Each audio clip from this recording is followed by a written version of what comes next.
परिचय। छात्रों, इस बहुपद को ध्यान से देखें। आप इसके बारे में क्या कुछ कह सकते हैं? यह चर x में घात का बहुपद है। तुम सही कह रहे हो।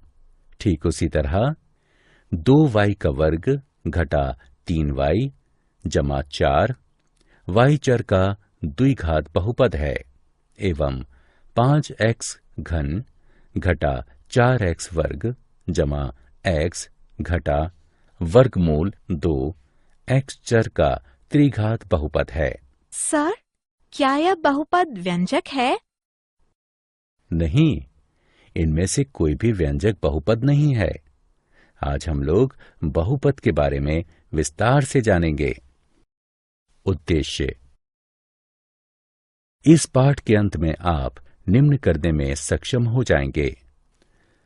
बहुपद के शून्यकों के ज्यामितीय अर्थ की व्याख्या करना, बहुपदों के तीनों प्रकारों के शून्यकों की व्याख्या करना, एक बहुपद के शून्यकों एवं गुणांकों के मध्य संबंध को समझना, बहुपदों के लिए विभाजन एल्गोरिथ्म की व्याख्या करना। परिभाषाएं।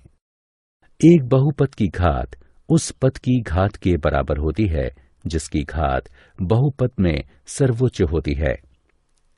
एक घात वाले बहुपद को रैखिक बहुपद कहते हैं। दो घात वाले बहुपद को द्विघात बहुपद कहते हैं। तीन घात वाले बहुपद को त्रिघात बहुपद कहते हैं। बहुपद का शून्य बहुपद का हल है। इस प्रकार सामान्य तौर पर यदि k शून्य है तो p x बराबर ax जमा b, तब p k बराबर ak जमा b बराबर शून्य, अर्थात k बराबर घटा b बटे में a। अतः ax जमा b रैखिक बहुपद का शून्यक होगा। माइनस b बटे में a जो कि बराबर होगा घटा अचर पद बटे x के गुणांक के। बहुपद के शून्यकों का ज्यामितीय अर्थ। एक रैखिक बहुपद ax जमा b के लिए a जो कि शून्य के बराबर नहीं है, y बराबर ax जमा b का ग्राफ सरल रेखीय है जो वास्तव में एक बिंदु घटा b बटे a पर x अक्ष को प्रतिच्छेदित करता है। इस प्रकार रैखिक बहुपद ax जमा b जहां a बराबर शून्य नहीं है, उसमें यथार्थतः एक शून्यक है।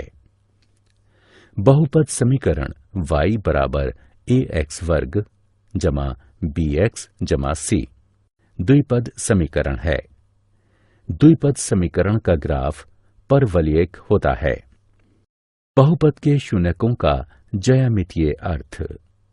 y बराबर ax वर्ग जमा bx जमा c के ग्राफ के आकार का प्रेक्षण करने से तीन स्थितियां संभावित हैं।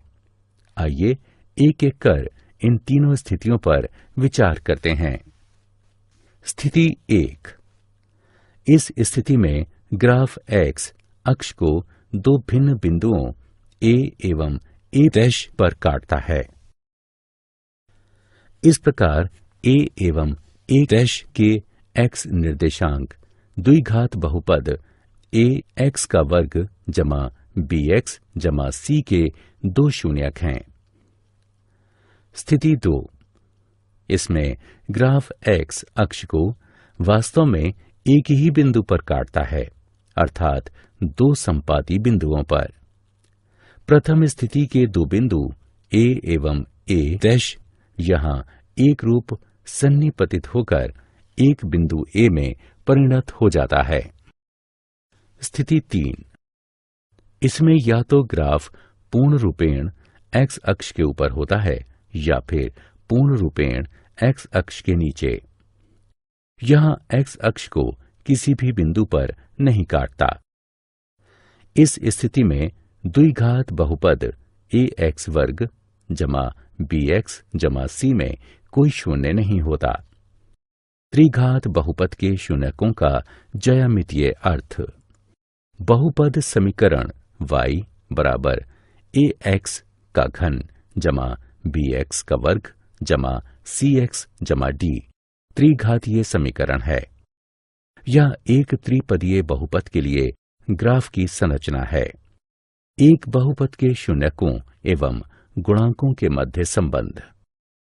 रैखिक बहुपद के लिए ax जमा b a बराबर नहीं है शून्य के। ax जमा b का शून्यक है घटा अचर पद बटे x के गुणांक के, जो कि बराबर होगा घटा b बटे a के। उदाहरण 2x जमा 3 का शून्यक घटा 3 बटे 2 है। द्विघात बहुपद ax का वर्ग जमा bx जमा c a जो बराबर नहीं है शून्य के। यदि अल्फा बीटा ax का वर्ग जमा bx जमा c के शून्यक हैं, तब शून्यक अल्फा जमा बीटा का योगफल होगा घटा x के गुणांक बटे वर्ग x के गुणांक के, जो कि बराबर होगा घटा b बटे a के। शून्यक अल्फा बीटा का गुणनफल बराबर होगा अचर पद बटे वर्ग x के गुणांक के, जो कि बराबर होगा c बटे a के। उदाहरण यदि अल्फा बीटा 2x वर्ग जमा 3x जमा 2 के शून्यक हैं, तो अल्फा जमा बीटा बराबर है घटा 3 बटे 2 के, और अल्फा गुणा बीटा बराबर होगा 2 बटे 2 यानी 1 के। त्रिघातीय बहुपद के लिए यदि अल्फा बीटा गामा त्रिघातीय बहुपद ax का घन जमा bx वर्ग जमा cx जमा d बराबर शून्य के शून्यक हैं, तब शून्यक अल्फा बीटा गामा का योगफल होगा घटा वर्ग x के गुणांक बटे घन x के गुणांक के, जो कि बराबर होगा घटा b बटे a के। यहाँ अल्फा बीटा जमा बीटा गामा जमा अल्फा गामा बराबर है x के गुणांक बटे घन x के गुणांक के, जो कि बराबर होगा c बटे a के। शून्यक अल्फा बीटा गामा का गुणनफल बराबर होगा घटा अचर पद बटे घन x के गुणांक के, जो कि बराबर होगा d बटे a के। उदाहरण के लिए यदि अल्फा बीटा गामा 4x का घन जमा 2x वर्ग जमा 3x जमा 1 के शून्यक हैं, तो अल्फा जमा बीटा जमा गामा बराबर है घटा 2 बटे 4 के। अल्फा बीटा जमा बीटा गामा जमा अल्फा गामा बराबर है 3 बटे 4 के। अल्फा गुणा बहुपदों के लिए विभाजन एल्गोरिथ्म। यदि px एवं gx दो बहुपद हैं, जबकि gx बराबर नहीं है शून्य के, तब हम बहुपद qx एवं rx इस प्रकार ज्ञात कर सकते हैं। px बराबर gx गुणा qx जमा rx, जहां rx बराबर शून्य अर्थात rx की घात छोटी है gx की घात से। आइए 5x घन घटा वर्ग x जमा 6 को x घटा 4 से भाग करते हैं। हल। सबसे पहले समस्या को व्यवस्थित करते हैं। स्मरण रहे कि हमारे लिए यह आवश्यक है कि पदों को घातांकों के घटते क्रम में लिखें तथा यह सुनिश्चित करें कि हमसे कोई त्रुटि नहीं हो। हम कोई भी अनुपस्थित पद शून्य गुणांक के साथ जोड़ते हैं। प्रथम बहुपद का प्रथम पद प्राप्त करने के लिए x घटा 4 के गुणन की आवश्यकता पड़ती है। इस स्थिति में यह 5x वर्ग है। इस प्रकार x घटा 4 को 5x वर्ग से गुणा करते हैं एवं गुणनफल को प्रथम बहुपद में से घटाते हैं। इस प्रकार बने नए बहुपद को शेष कहते हैं। हम इस प्रक्रिया को तब तक जारी रखते हैं जब तक कि शेष की घात भाजक की घात की तुलना में न्यून न हो जाए। इस स्थिति में यह x घटा 4 है। इस प्रकार इस प्रक्रिया को तब तक जारी रखने की आवश्यकता है जब तक कि शेष की घात 1 से कम न हो जाए। किसी बहुपद का घात उस बहुपद में सर्वोच्च घातांक होता है। इसी प्रकार एक स्थिरांक को शून्य घात वाला बहुलक समझा जाता है। इस प्रकार इस कारक में यह आवश्यक है कि प्रक्रिया तब तक निरंतर रहे जब तक कि स्थिरांक प्राप्त न हो जाए। इस उदाहरण के लिए शेष कार्य निम्न है। ठीक है, अब हमें यह प्राप्त हो गया है। आइए अब स्मरण करें कि वास्तविक उत्तर को किस प्रकार लिखें। उत्तर ये है। हम निम्न द्वारा इस उत्तर का सत्यापन कर सकते हैं। भाजक गुणा भागफल जमा शेष बराबर भाज्य। यदि भाजक गुणा भागफल जमा शेष बराबर भाज्य है तो हमारा उत्तर सही है। उदाहरण प्रश्न 3x का वर्ग घटा x की घात 3 घटा 3x जमा 5 में x घटा 1 घटा x का वर्ग से भाग दें तथा विभाजन एल्गोरिथ्म का सत्यापन करें। हल। सर्वप्रथम हम भाज्य एवं भाजक दोनों को घात के घटते क्रम में लिखेंगे।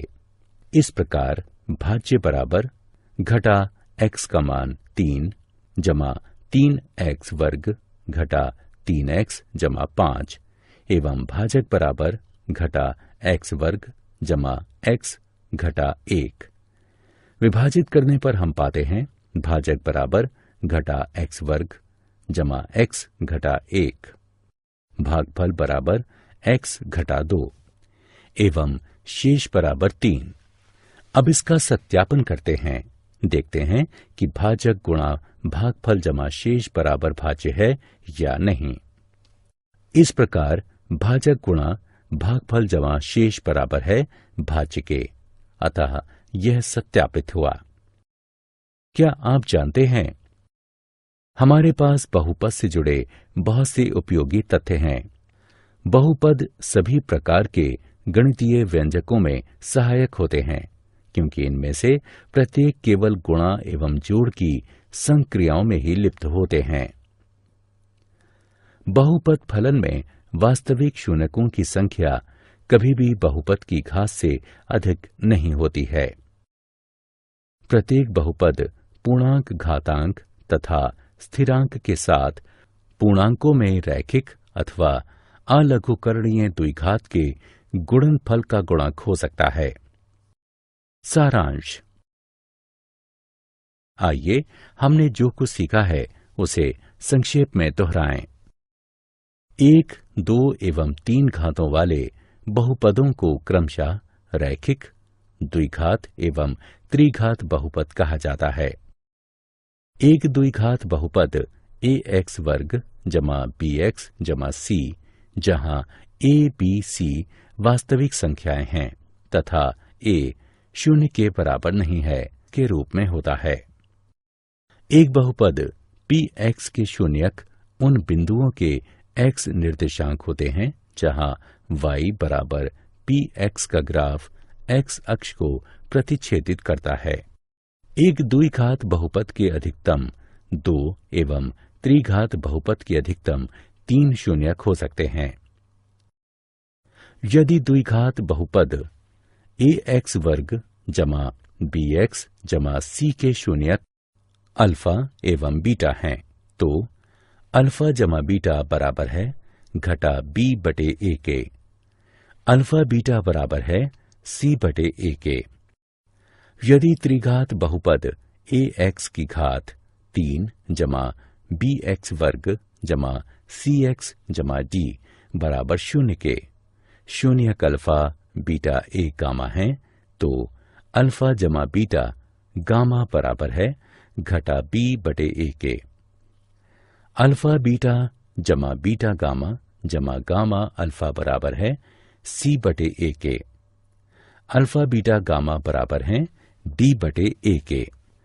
विभाजन एल्गोरिथ्म के अनुसार दिए गए बहुपद px एवं शून्येतर बहुपद gx के लिए दो ऐसे बहुपदों qx तथा gx का अस्तित्व है कि px बराबर gx qx जमा rx, जहां rx बराबर 0 है अथवा घात rx छोटा है घात gx के।